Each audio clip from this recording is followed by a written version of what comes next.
صل على سيدنا ومولانا محمد وعلى سيدنا علي وسيدتنا فاطمة وسيدتنا زينب وسيدنا حسن وسيدنا حسين وعلى آله وصحبه وبارك وسلم سيدنا ومولانا محمد. الحمدللہ رب العالمین والصلاة والسلام علی سید الانبیاء والمرسلین.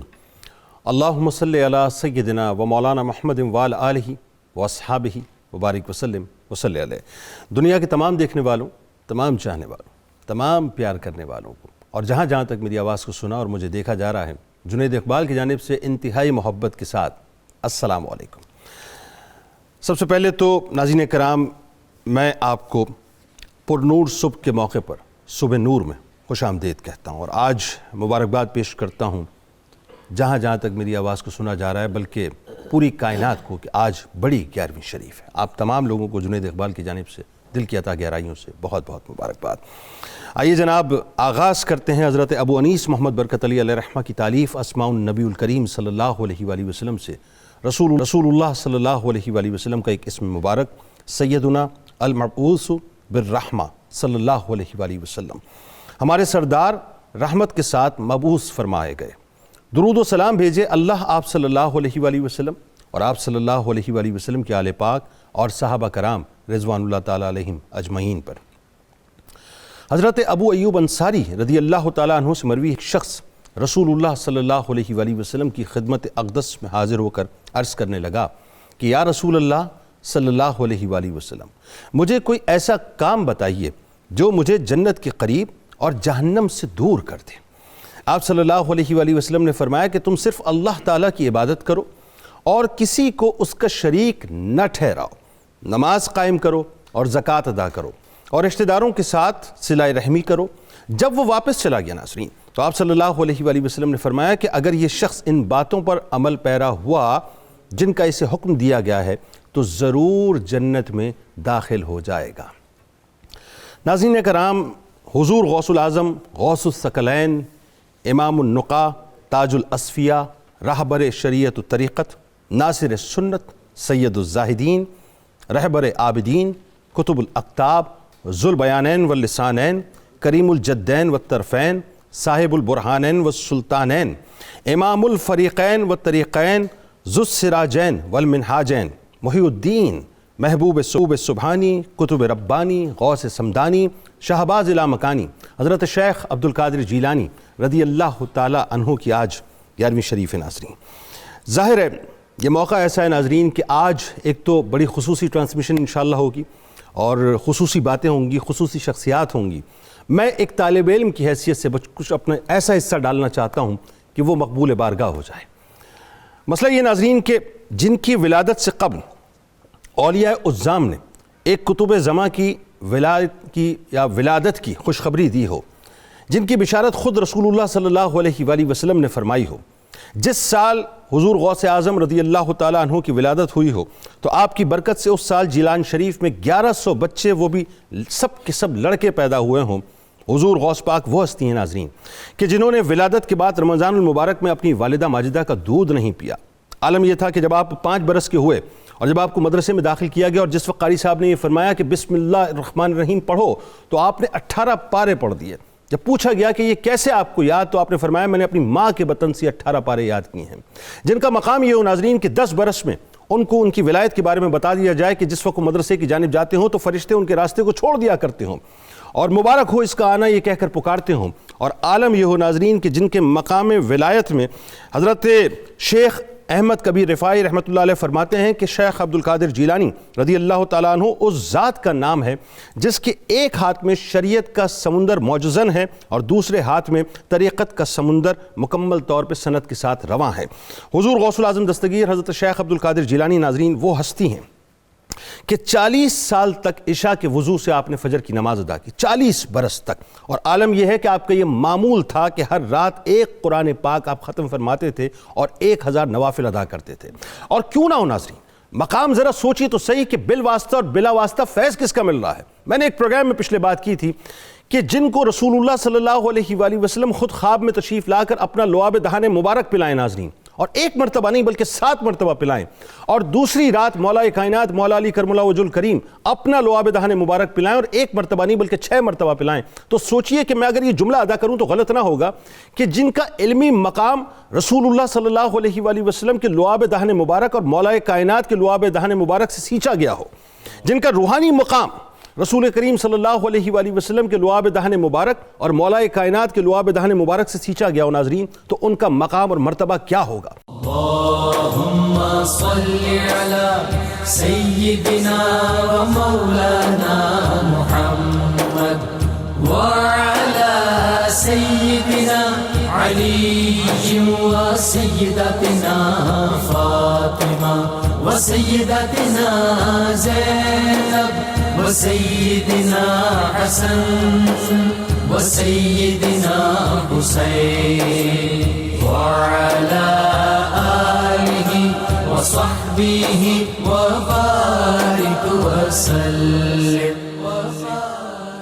اللہم صلی علی سیدنا و مولانا محمد وعلی سیدنا علی و سیدتنا فاطمہ و سیدتنا زینب و سیدنا حسن و سیدنا حسین وعلی آلہ وصحبہ وبارک وسلم۔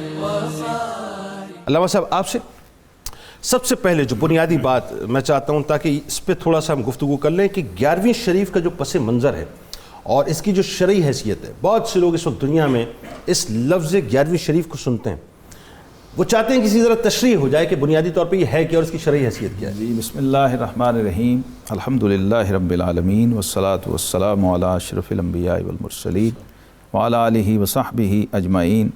بندہ قادر کا ہے، قادر بھی ہے عبد القادر۔ آہا، کیا بات!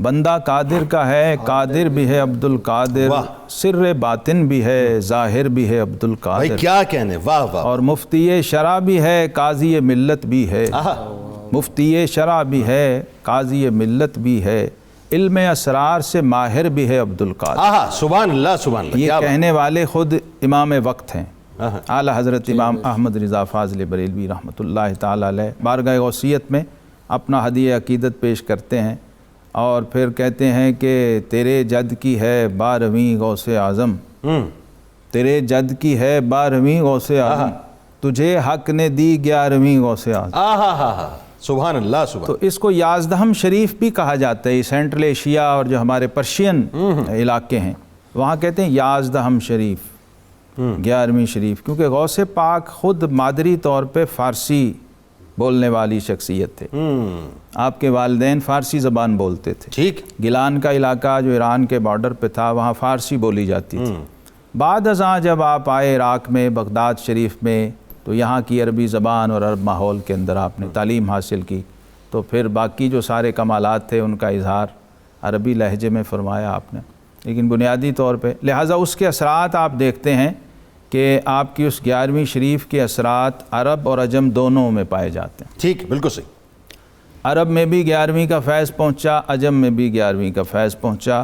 11ویں شریف کیا ہے؟ میرا اب تک کا تجربہ اور مشاہدہ یہ ہے کہ خود 11ویں دلانے والوں کی اکثریت اس سے ناواقف ہے۔ ہاں، یہ میں اسی لیے تو سوال کیا کہ تاکہ ذرا کلیئرٹی آ جائے۔ تو حضور غوث اعظم سیدنا محی الدین ابو محمد عبد القادر الجیلانی الحسنی الحسینی الجعفری البغدادی قدس سرہ العزیز، آپ کا معمول یہ تھا جب آپ عملی زندگی میں آپ نے قدم رکھا ہے 52 سال کی عمر میں، کل زندگی آپ نے سیکھنے میں لگائی۔ آپ کہتے ہیں درست العلم حتی صرت قطبا ونلت السعد من مولا الموالی، یعنی آدھی سینچری تو صرف اس کام میں کہ میں نے کل زندگی اپنی علوم ظاہری و باطنی کی تحصیل میں صرف کی، تب جا کے میں مقام قطبیت پہ اور غوثیت پہ پہنچا۔ سبحان اللہ۔ پیر صاحب آپ ظاہر ہے پیر صاحب ہیں، اور آج تو پیران پیر دستگیر کی بات ہو رہی ہے کہ سارے پیر جس دربار میں جا کے ہاتھ باندھ کے کھڑے ہوتے ہیں، سر جھکا کے کھڑے ہوتے ہیں، وہ پیران پیر کا دربار۔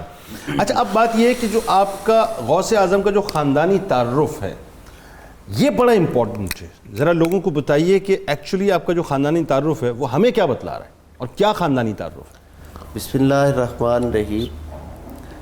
سب سے پہلی بات تو اس حوالہ سے جو سمجھنے سے تعلق رکھتی ہے وہ آپ کے والدین کا جو تقوی اور طہارت ہے، وہ سب سے اہم بات ہے، جس کا آپ کی ذات والا صفات کے مادرزاد ولی ہونے میں بہت بڑا دخل ہے۔ سبحان اللہ سبحان اللہ۔ یعنی یہ والدین کی پاکیزگی کردار جو ہے اس کا اثر اولاد کے خون پر اور اولاد کی نشو و نما جو شکم مادر میں ہوتی ہے اس پہ بہت زیادہ اثر پڑتا ہے۔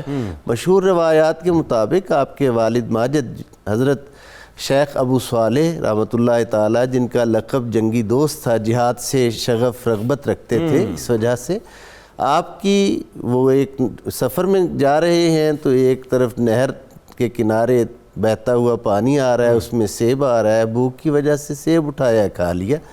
جب آگے گئے دیکھا تو وہ خیال آیا فوراً کہ یہ تو میں نے ناحق ایسا کیا ہے، پتہ نہیں اس کا مالک کون ہوگا۔ اس خیال کے تحت بڑھے آگے تو ایک باغ ہے سیبوں کا، جس میں درخت جو ہیں وہ جھکے ہوئے ہیں اور ان کی شاخوں سے پھل نہر میں گر رہا ہے۔ آپ باغ کے اندر گئے تو اندر جا کر آپ نے ان کے مالک جو تھے ان کو ملے، ان کو سلام کیا، اور ان کو سلام کرنے کے بعد عرض کیا کہ میں نے آپ کے باغ کا پھل اس طرح مسافر ہونے کی وجہ سے کھا لیا ہے، آپ مجھے راہ خدا میں معاف فرما دیں۔ اب وہ شخصیت ایک عظیم شخصیت تھی، صاحب نظر تھے، وہ فوراً جان گئے کہ یہ تو اتنا پھل پانی میں جا رہا ہے، کبھی آج تک کوئی معاف کرانے نہیں آیا۔ جو شخص آج معاف کرانے آیا ہے، اس کے دل میں تقوی جو ہے وہ کتنا فروغ پذیر ہے، کیا انتہائی درجے کا ہے۔ اس لیے انہوں نے کہا بھی کچھ عرصہ یہاں کی خدمت کرو، پھر دیکھیں گے تمہارے ساتھ کیا معاملہ کیا جائے۔ تو جس کام کے لیے جا رہے تھے وہ تو بھول گیا۔ اللہ کے بندوں کی شان یہی ہوتی ہے کہ جب کسی بات پر ان کا دل جو ہے وہ مچل جائے کہ میرا مالک مجھ سے راضی ہونا چاہیے، تو جب تک مالک راضی نہیں ہو جاتا قدم آگے نہیں بڑھتے، یعنی دل مچلا ہی رہتا ہے، پھر قدم آگے نہیں بڑھتے، بس وہ باقی سب کچھ بھول گیا۔ یہی ایک جو تھا وہ لگن اور یہی ایک دھن تھی کہ مالک کو کیسے راضی کیا جائے۔ حضرت شیخ عبداللہ سومی رحمۃ اللہ علیہ جو وقت کے عظیم صوفی بزرگ صاحب نظر تھے، انہوں نے جب دیکھا کہ یہ نوجوان بڑی لگن کے ساتھ کام کر رہا ہے تو ایک دن فرمایا بھئی تمہاری ہم وہ خطا تو معاف کر دیں، لیکن ایک اس کا اس سے اگلا ایک فیز ہے، فیز 1 کر چکی ہو، فیز 2 پہ آ جاؤ، اس پہ آ جاؤ۔ میری ایک بیٹی ہے جس کی کیفیت کچھ اچھی نہیں ہے، پاؤں سے معذور ہے، ہاتھوں سے معذور ہے، آنکھوں سے اندھی ہے، کانوں سے بہری ہے۔ یہ معرفت کے جملے تھے جو انہوں نے ارشاد فرمائے۔ اس سے اگر تم عقد کرو اور مجھ سے وعدہ کرو کہ اسے خوش رکھو تو میں تمہیں وہ جو ہے وہ اسے اس کا عقد کرتا ہوں اور تمہیں اجازت، یعنی نکاح کرنا پڑے گا، اس کے بعد معافی ملے گی، اس کے بعد معافی، بالکل ٹھیک ہے۔ ٹھیک، جب یہ طے انہوں نے کہا کہ میرا تو مقصود ہی اب تک کی محنت کا جو ہے وہ معافی ہے، اور تاکہ میں اپنے پروردگار کی حضور سرخرو ہو جاؤں۔ جب یہ بات آپ نے رضامندی اس پہ ظاہر کر لی تو حضرت شیخ عبداللہ سومی رحمۃ اللہ علیہ نے تقریب نکاح منعقد کی، اور شب کو حجلہ عروسی میں جب آپ ان کی دلہن کو پہنچایا۔ اب یہ دیکھیے پھر تقوی کی شان ذرا دیکھیے کیا ہے کہ آپ جب اندر تشریف لے جاتے ہیں تو آپ دیکھتے ہیں کہ وہاں جو دلہن موجود ہے وہ ہر اعتبار سے مکمل ہے، اس کے تو نہ پاؤں میں نقص ہے، نہ ہاتھوں میں کوئی نقص ہے، نہ بینائی میں کوئی نقص ہے۔ فوراً باہر پلٹے، تیزی سے باہر بھاگے کہ شاید غلطی سے کوئی اور خاتون جو ہے وہ پہنچا دی گئی۔ حضرت شیخ عبداللہ سومی رحمۃ اللہ علیہ دروازے پہ کھڑے تھے، آپ نے فرمایا مجھے پتا تھا تم باہر آؤ گے، مجھے پتا تھا۔ فرمایا میرے بیٹے، میں نے جو اسے آنکھوں سے اندھی کہا اس لیے کہا کہ اس نے کبھی غیر محرم کو نہیں دیکھا، میں نے جو اسے کانوں سے بہری کہا اس لیے کہا کہ گھر کا ماحول اتنا مجھے میرے رب نے پاکیزہ دیا ہے کہ اس کے کانوں نے کبھی غیر شرعی بات نہیں سنی، میں نے قدموں سے معذور اسے اس لیے کہا تھا کہ اس کے قدم کبھی رضا الہی کے خلاف نہیں ہوتے، ہاتھوں سے معذور اس لیے کہا تھا کہ مرضی مولا کے بغیر اس کے ہاتھوں نے کوئی کام نہیں کیا۔ اللہ اب یہ بیوی مبارکہ جن کا نام مبارک تو فاطمہ تھا اور کنیت ام الخیر تھی، اب یہ دیکھیں سیدہ کونین کا فیض نسباً بھی اور اسماً بھی کیسے آ رہا ہے، کیا خوبصورت بات ہے جی، واہ واہ واہ، کیسے آ رہا ہے کہ یہ بیوی اس گھر میں جب تشریف لاتی ہیں تو اللہ رب العزت جیسے علامہ صاحب نے فرمایا کہ عمر کا وہ حصہ جہاں عام طور پر اولاد سے مایوسی ہو جاتی ہے، اس عمر میں اللہ رب العزت نے یہ عظیم ہستی ان کو عطا فرمائی، اور اس میں اس تقوی اور طہارت کا باپ کتنا بڑا متقی، عظیم متقی وقت کے، ماں کتنی پاکیزہ، نانا جان کتنے صاحب عظیم اور صاحب کردار، اور پھر آگے نسل مبارک کا تو ایسے ہی اظہار ہونا۔ بس یہاں قطع کلام کی معذرت، اور میں اصل میں یہ جو بات آپ نے فرمائی کہ جب ماں باپ ایسے ہوں پھر اولاد غوث اعظم ہی ہوگی نا، سلسلہ تو پھر دوسرا ہی ہوگا۔ مفتی صاحب یہاں ایک بات بہت ضروری ہے، اور میں چاہتا ہوں کہ لوگوں کو ذرا یہ سمجھائیں کہ عموماً ہم اولادوں کی نافرمانیوں کو لے کے بیٹھتے ہیں، کبھی ہم نے دیکھا کہ ہم نے جو لقمہ کھلایا تھا اولادوں کو، وہ کیا وہ لقمہ تھا جو لقمہ کھلانا چاہیے تھا، یا وہ کھلایا جو نہیں کھلانا چاہیے تھا؟ کیونکہ جب نہیں کھلایا ایسا تو پھر غوث اعظم ہے، سلسلہ کچھ اور ہے۔ لیکن اگر وہی بات ہے کہ وہ لقمہ کھلا دیا تو پھر اس کے بعد ہم بعد میں اپنے آپ کو پیٹتے ہیں کہ ہم نے کیا کر دیا۔ یہاں سے آغاز کر کے پھر آپ ذرا خاندانی تعارف پہ آ جائیے۔ جی بسم اللہ الرحمن الرحیم۔ آپ نے اور پیر صاحب نے بجا فرمایا، ہمارے ہاں اولادوں کے بگاڑ کا سب سے بڑا سبب یہ ہے کہ والدین تربیت میں انتہائی تساہل سے کام لیتے ہیں۔ اچھا ایک بات حضرت شاہ ولی اللہ محدث دہلوی نے جو الکلمات الطیبات میں نقل فرمائی، وہ فرماتے ہیں کہ حضرت مرزا مظہر جان جانا رحمۃ اللہ علیہ اولیاء ہند میں بہت بڑا نام ہے، انہوں نے فرمایا کہ میں نے خواب دیکھا کہ ایک پر انوار حجرہ طیبہ ہے، اور اس میں مشائخ وقت، اقطاب، ابدال، اولیاء، بڑے بڑے درجات والے تشریف فرما ہیں، شاہ نقش بند بھی بیٹھے ہوئے ہیں۔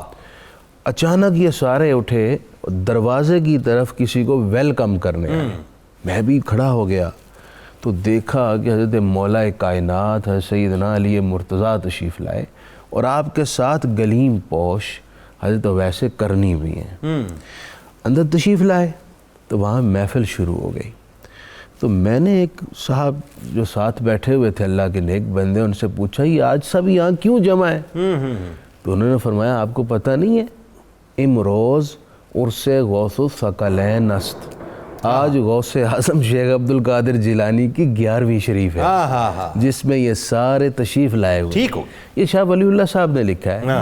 تو یہ ہمارے جتنے بھی قدیم علماء تھے نا، اولیاء تھے، جنید بھائی حیرت کی بات یہ ہے کہ ان کے درمیان یہ اختلاف تھا ہی نہیں۔ یہ صرف اسی صدی کے اندر سارے مسائل ہیں، سارے علماء، اولیاء اور تمام اہل سنت کے جتنے بھی پارٹس ہیں، سب کے سب 11ویں شریف کو اور اس کا اہتمام کرتے تھے۔ یہ 21ویں صدی کی 20ویں صدی کی نحوست ہے کہ یہ اختلافات پیدا ہوئے ہیں، ورنہ اس پر سب کا اتفاق تھا، کیونکہ یہ پرکیف اور وجد آفری کام ہے۔ خاندانی تعارف، خاندانی تعارف آپ وہ کہا ہے نا، کیا نام ہے، مولانا جامی رحمۃ اللہ علیہ نے کہ گویم از کمال تو چہ غوث الثقلینا، محبوب خدا ابن حسن آل حسین۔ اللہ نجیب الطرفین، میں آپ کا کمال اور وصف کیا بیان کر سکتا ہوں؟ آپ محبوب خدا ہیں، ابن حسن ہے، آل حسین ہے، اللہ نجیب الطرفین ہے، مجمع البحرین ہے۔ اللہ تعالیٰ نے آپ کو فیضان نبوی بھی دیا اور فیضان ولایت تامہ بھی حضرت علی کی اولاد میں رکھ کر عطا فرمایا۔ آپ امام حسن و حسین دونوں فیوز کا مجمع اور ماوا ہیں۔ یہ آپ کا شجرہ نسب ہے، سید و علی نسب در اولیاء۔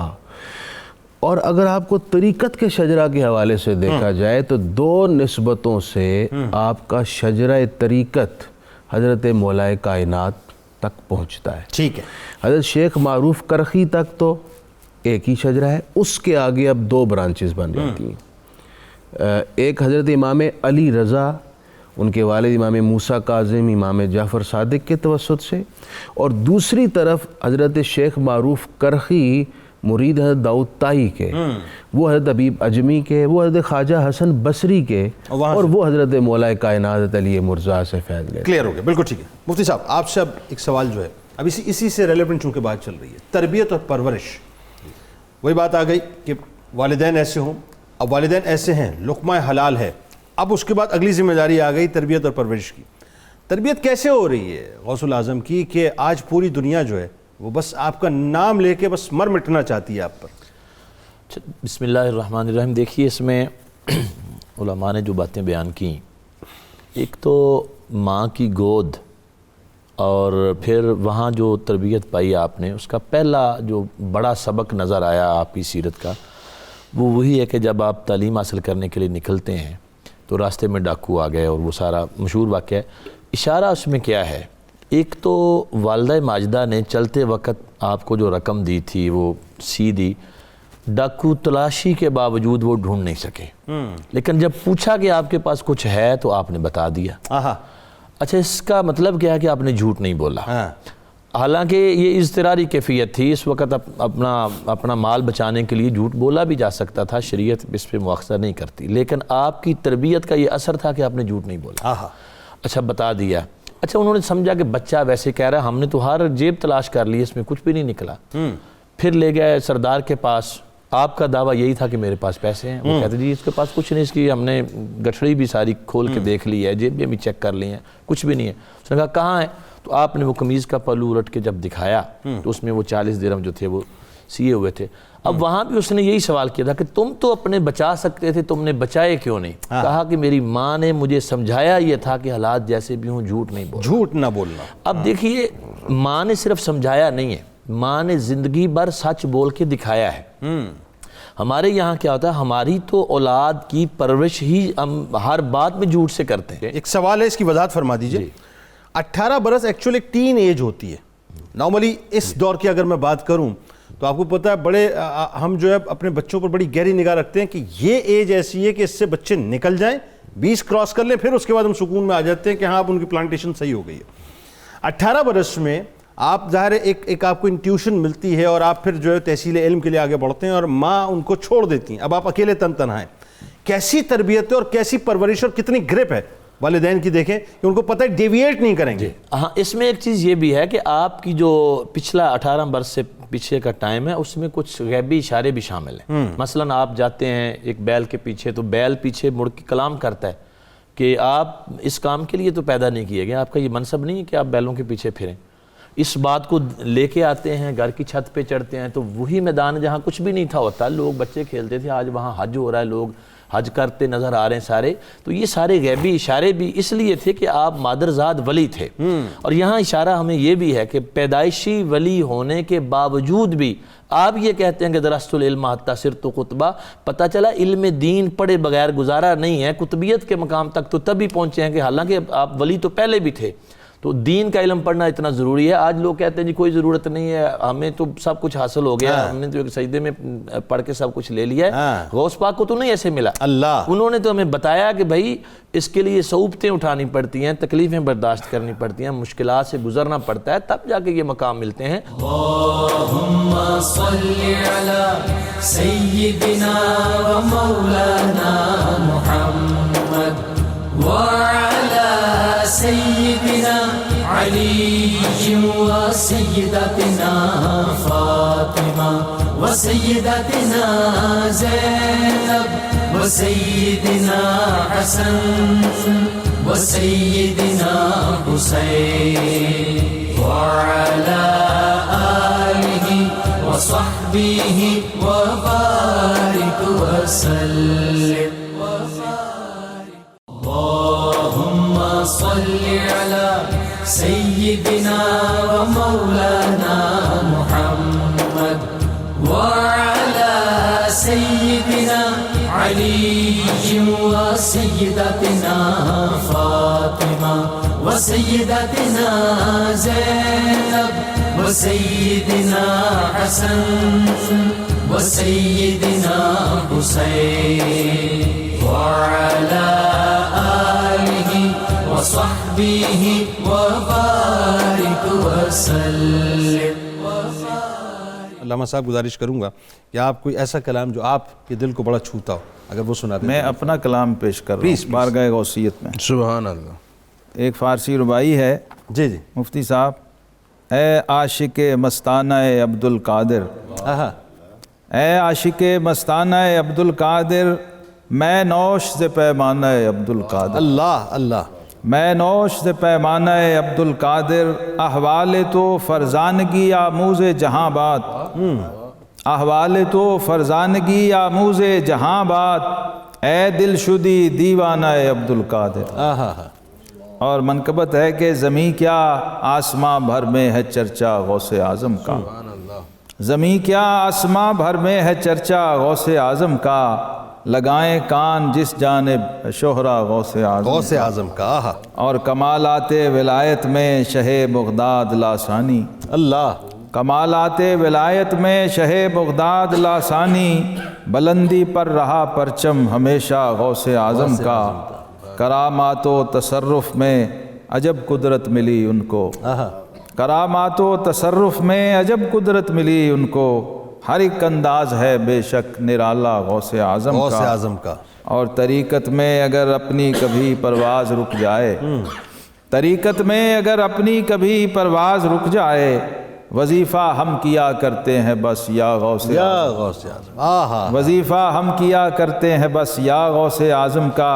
اور یہ آپ ہی کے شعر کا ترجمہ ہے، حضور غوث پاک کا شعر ہے. افلت شموس الاولین وشمسنا ابدا علی افق الولا لا تغرب، ہوئے ظاہر مگر پھر چھپ گئے پہلے سبھی سورج، ہوئے ظاہر مگر پھر چھپ گئے پہلے سبھی سورج، رہے گا تا ابد سورج چمکتا غوث اعظم کا. سبحان اللہ. اور قدم اس پیر پیراں کا ولی گردن پہ رکھتے ہیں، قدم اس پیر پیراں کا ولی گردن پہ رکھتے ہیں، ہے بوسا گاہ اہل عشق تلوہ غوث اعظم کا. اگرچہ سلسلہ شہزاد میرا نقش بندی ہے، اگرچہ سلسلہ شہزاد میرا نقش بندی ہے، دل و جان سے ہوں لیکن نام لیوا غوث اعظم کا. کیا خوبصورت بات ہے، کیا خوبصورت بات ہے. اللہ آپ کو خوش رکھیے. کیا خوبصورت بات ہے. اچھا جی، اب بات یہ مفتی صاحب، غوث پاک اور موجودہ خانقاہی نظام، یہ اتنا اہم موضوع ہے. میں اس پہ چاہتا ہوں کہ مطلب ایک سوال آپ سے کر کے بات آگے نہ بڑھاؤں، بلکہ اس پہ فرداً آپ پانچوں افراد جو ہے اپنا اپنا اوپینین دیں. آپ کی اپنی اپنی رائے آنی چاہیے، کیونکہ میرا ماننا یہ ہے کہ خانقاہی نظام جو ہے بنیادی طور پہ چاہے تو بہت ریفارمز کر سکتی ہیں. آج بھی یہ انسٹیٹیوشنز اگر باقاعدہ ایجوکیشنل انسٹیٹیوشنز بن جائیں، میرا خیال ہے تو ظاہر اور باطن کی صفائی بھی ہو جائے. اور یہ جو کچھ بھی ہم بیسکلی جو مدینے کی اسٹیج کے پرتاؤ کی بات کرتے ہیں، میرا خیال ہے اس کے لیے بہت بڑا برج جو ہے وہ خانقاہی نظام بن سکتا ہے. جی بڑا اہم اور بنیادی کوشچن ہے، اور بلکہ یوں کہہ لیں کہ یہ دکھتی رگ کو چھیڑ رہے ہیں آپ. آپ نے پہلے بھی درمیان میں یہ پوچھنے کی کوشش کی تھی جب حضرت بیان کر رہے تھے کہ حضور غوث اعظم کس طرح کنٹرول کرتے تھے جی اس وقت کے نظام کو. تو کیا آج میں بھی کوئی ایسا بندہ ہے یا ایسی خانقاہ ہے؟ ہونا چاہیے. اور پھر غوث اعظم کی مجلس میں جس طرح اگر ایک آیت کی 40 تفسیریں بیان ہوتی ہیں تو ساتھ میں پھر کیا ہوتا ہے کہ اب ہم کال سے حال کی طرف لوٹتے ہیں. ٹھیک ہے. یہاں اور نبی رحمت صلی اللہ علیہ وسلم کا جو مشن ہے، چونکہ حضور غوث اعظم اور اس کیٹیگری کے جو علماء ہیں، در حقیقت انہی کے بارے میں ہے العلماء ورثۃ الانبیاء اور علماء امتی کا انبیاء بنی اسرائیل. تو اب وہ نبوی مشن کو قرآن نے بیان کیا، اس کے 4 پورشن ہیں. والذی بعث فی الامبیین رسولا منہم یتلو علیہم آیاتی ویزکیہم وَيُعَلِّمُهُمُ الْكِتَابَ وَالْحِکْمَ. تلاوت بھی خود اللہ کا محبوب سکھلاتا ہے، اس کی تعلیم بھی عطا فرماتا ہے، اور پھر تزکیہ بھی فرماتا ہے. سبحان اللہ سبحان اللہ. یہ اور حکمت کی تعلیم بھی عطا فرماتا ہے. سبحان اللہ. ہمارے ہاں اس ہماری ماحول میں اور سوسائٹی اور معاشرے میں ہم نے اس کو ایک دو آپ یوں کہہ لیں کہ ایکسٹریم پہ چلے گئے. ایک طرف ہمارے مدارس ہیں اور دوسری طرف یہ خانقاہیں ہیں. تو اب وہ کہہ دیا کہ جی خانقاہوں سے خود ہی آوازیں بلند ہوتی ہیں کہ یہ ظاہر والے ہیں ہم باطن والے. کتنے افسوس کی بات. وہ کہتے ہیں کہ جی یہ کال والے ہیں، ہم حال والے ہیں۔ ہاں ہاں بھائی مرکز جو ہے اس مرکز میں تو یہ تقسیم نہیں تھی۔ بالکل سیدی اعلیٰ حضرت نے فتاوی رضویہ شریف میں ایک جگہ لکھا کہ یہ جو لوگ کہتے ہیں کہ شریعت اور ہے، طریقت اور ہے، معرفت اور ہے، حقیقت اور ہے، تو اعلیٰ حضرت نے کہا کہ شریعت میرے آقا کے اقوال کا نام ہے، صحیح ہے، طریقت مصطفیٰ کریم صلی اللہ علیہ وسلم کے افعال کا نام افعال کا نام ہے، اور حقیقت میرے آقا کے احوال کا نام ہے، معرفت نبی رحمت کے علوم بے مثال کا نام۔ سبحان اللہ، یعنی ایک ہی ہستی ہے، ایک ہی اور سبھی کچھ ایک ہی مرکز ہے، منبع ہے، اور یہی اس وقت تک، یعنی آپ ماضی بعید میں جہاں سے ہم بات کر رہے ہیں پیرانے پیر خانقاہوں میں یہ سب کچھ ہوتا تھا، غوث الاعظم کیا تو سب نظر آ رہا ہے، سب کچھ ہوتا تھا۔ اب یہ ہے کہ ادھر سے آواز آئی کہ علم و بس کری ہو یار، سمجھے نہیں؟ حضور غوث اعظم فرما رہے ہیں درست العلم حتی صرت کتب، آپ نے اپنی کتبیت کی بنیاد ہی علم پر رکھی ہے، اور پھر ساری زندگی علم پڑھنے میں اور پھر باقی زندگی علم پڑھانے میں لگا دی ہے۔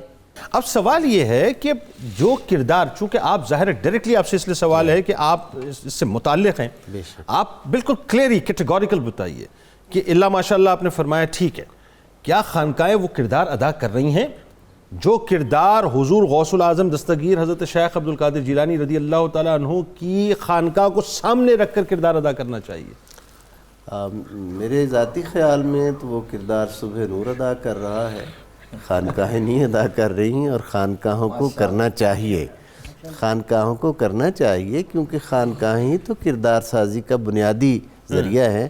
چونکہ صبح نور کر رہا ہے اس لیے میں یہاں حاضر ہوں، کردار سازی صبح نور کر رہا ہے اس لیے میں یہاں حاضر ہوں۔ نور تو دستک دے رہا ہے خانقاہوں کے دروازے پہ ہی، لیکن یہ تالے کیوں رکھے ہوئے؟ تالے ہونا چاہیے، اس کی اشد ضرورت ہے، تاکہ جب تک یہ دل کا قفل نہیں کھلے گا اس وقت تک تو تعلیمات الہیہ، معرفت اور یہ ساری چیزیں جو ہیں وہ کبھی بھی فروغ نہیں پا سکتی، نہ دلوں میں اتر سکتی۔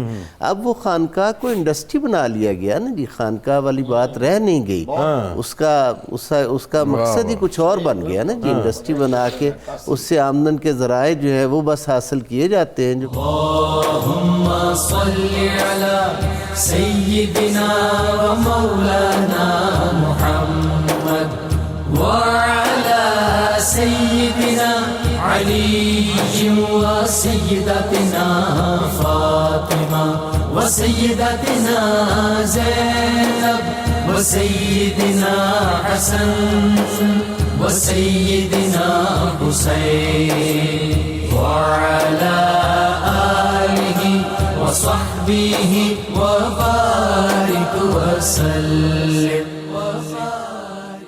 اللہم صلی علی سیدنا و مولانا محمد وعلی سیدنا علی و سیدتنا فاطمہ و سیدتنا زینب و سیدنا حسن و سیدنا حسین وعلی آلہ و صحبہ و بارک وسلم۔ ناظرین کرام، جاتے جاتے ایک قول اور ایک بات عرض کرنا چاہتا ہوں۔ حضور غوث الاعظم دستگیر حضرت شیخ عبد القادر جیلانی رضی اللہ تعالیٰ عنہ کا قول مبارک ہے کہ اے عالم، ابھی تک خانقاہوں پہ بات ہو رہی تھی لیکن اب میں غوث الاعظم کا قول مبارک ایک عالم کے حوالے سے بیان کرنا چاہتا ہوں کہ اے عالم، اگر تو دنیا اور آخرت کی بھلائی چاہتا ہے تو اپنے علم پر عمل کر اور لوگوں کو علم سکھا۔ ایک عالم کے لیے ضروری ہے کہ اس کی قول و فعل میں تضاد نہ ہو۔ ایک خطیب کے لیے ضروری ہے کہ جو بولے اس پر عمل کرے، ورنہ سامعین پر کما حق ہو اثر نہ ہوگا۔ آخر میں ناظرین، جاتے جاتے صرف ایک جملہ عرض کرنا ہے۔ ہم غوث پاک کے ماننے والے، غوث پاک کے چاہنے والے، لیکن غوث پاک کی معرفت ہمیں ہے کہ نہیں، یہ ایک بڑا اہم ترین سوال ہے۔ آج ہم وہ سب کچھ کرتے ہیں جو ہمیں نہیں کرنا چاہیے ناظرین، اور ہم وہ سب کچھ نہیں کرتے جو ہمیں کرنا چاہیے۔ ہم وہ سب کچھ کرتے ہیں جن کے بارے میں سرکار غوث الاعظم رضی اللہ تعالیٰ عنہ نے منع فرمایا ہے، اور ہم وہ سب کچھ نہیں کرتے جس کے بارے میں پوری حیات طیبہ میں آپ نے تعلیمات دی ہیں. ہم وہ سب کچھ کرنے کی کوشش کرتے ہیں ناظرین جس کی کوشش کبھی بھی غوث الاعظم دستگیر رضی اللہ تعالیٰ عنہ نے نہیں کی, اور ہم وہ سب کچھ اپنانے کی کوشش نہیں کرتے جس کو اپنا کر اللہ تعالیٰ نے آپ کو وہ مقام عطا کر دیا کہ رہتی دنیا تک دنیا آپ کو غوث الاعظم کے نام سے جانتی ہے. اللہ تبارک و تعالیٰ ہم سب کو عقل سلیم عطا فرمائے, اور یہ سوچ عطا فرمائے کہ صرف ذکر کرنے سے مسئلہ حل نہیں ہوگا, فکر کو اپنانے سے مسئلہ حل ہوگا. ذکر اور فکر ساتھ مل جائے تو پھر یقین مانیے ہم سینہ ٹھوک کے یہ بات کہیں گے کہ ہم بھی ہاں ان کے غلاموں میں شامل ہیں. امید اس یقین کے ساتھ اجازت دیجیے کہ اللہ تبارک و تعالیٰ آپ کا, ہمارا, ہم سب کا حامی و ناصر ہو. اللہ حافظ. واہ کیا مرتبہ، واہ کیا مرتبہ، اے غوث ہے بالا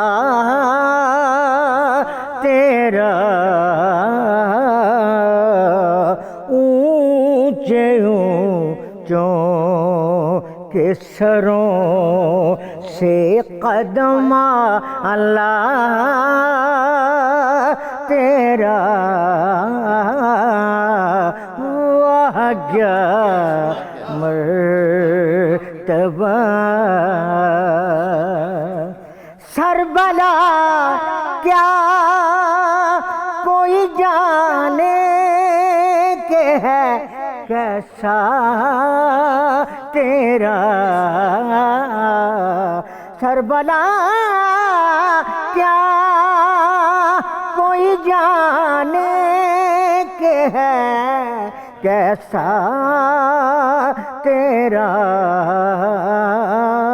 اولیاء ملتے ہیں آنکھیں وہ ہے تلوار تیرا، اولیاء ملتے ہیں آنکھیں وہ ہے تلوار تیرا، تجھ سے در در سے سگ اور سگ سے ہے نسبت مجھ کو، تجھ سے در در سے سگ اور سگ سے ہے نسبت مجھ کو، میری گردن میں بھی ہے دور کا ڈورا تیرا،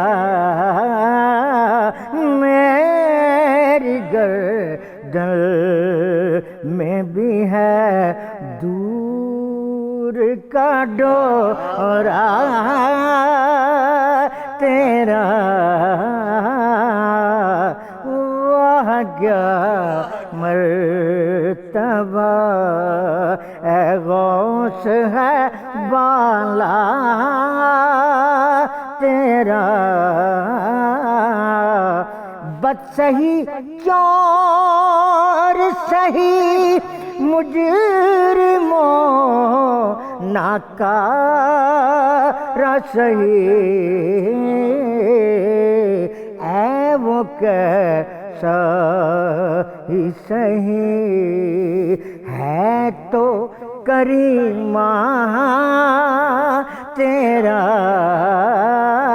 اے وہ کیسا ہی سہی ہے تو کریمہ تیرا، تو ہے وہ غوث کہ ہر غوث ہے شیدا تیرا، تو ہے وہ غیث کے ہر غیث ہے پیاسا تیرا، تو ہے وہ غیث کے ہر غیث ہے پیاسا تیرا،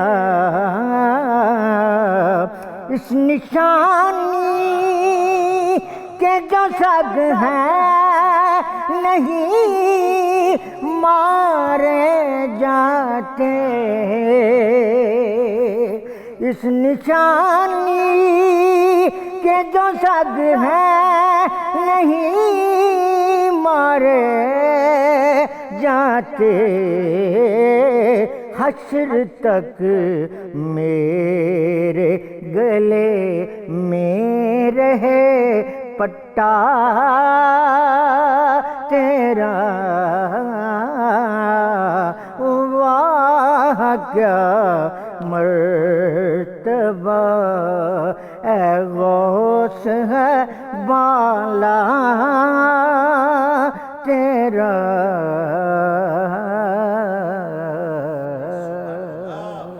اللهم صل على سيدنا ومولانا محمد وعلى سيدنا علي وسيدتنا فاطمة وسيدتنا زينب وسيدنا حسن وسيدنا حسين وعلى آله وصحبه وبارك وسلم